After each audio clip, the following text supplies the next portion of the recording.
this Liberal government. It just keeps getting better.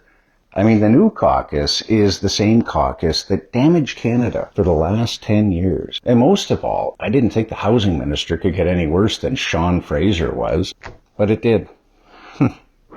It did. Appointing Gregor Robertson as Canada's housing minister is the biggest mistake for the Canadian housing market ever. I mean, his tenure as mayor of Vancouver, it was marked by policies that promised progress, but ultimately delivered unaffordability. I mean, under his leadership, housing prices just skyrocketed. I mean, supply fell way behind demand, and hardworking middle-class Canadian families, they were priced out of the Vancouver market, which is now one of the most expensive housing markets in the world. And instead of addressing the real drivers of unaffordability, namely, red tape, lengthy approval processes, and restrictive zoning, and let's face it, out of control planners, he embraced outdated ideological solutions and an over-reliance on densification without having the proper infrastructure in place. I mean, did they even ask the people of Vancouver what they wanted? I don't think so. But Robertson's administration focused heavily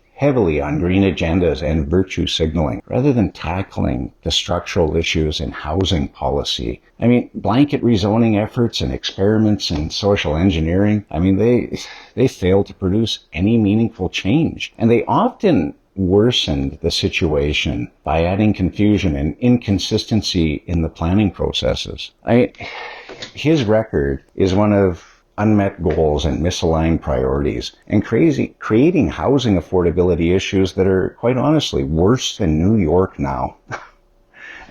Canada needs a housing minister who understands how to work with the Canadian housing industry. They need to eliminate bureaucratic barriers and stimulate responsible development that Canadians actually want. But Robertson's track record suggests he'll do the exact opposite of that. I mean, the housing crisis requires practical leadership, not a repeat of failed experiments. I mean, for the sake of housing affordability, any stability, and more consumer-driven growth, honestly, Ottawa made a big mistake and should strongly reconsider their choice for housing minister immediately.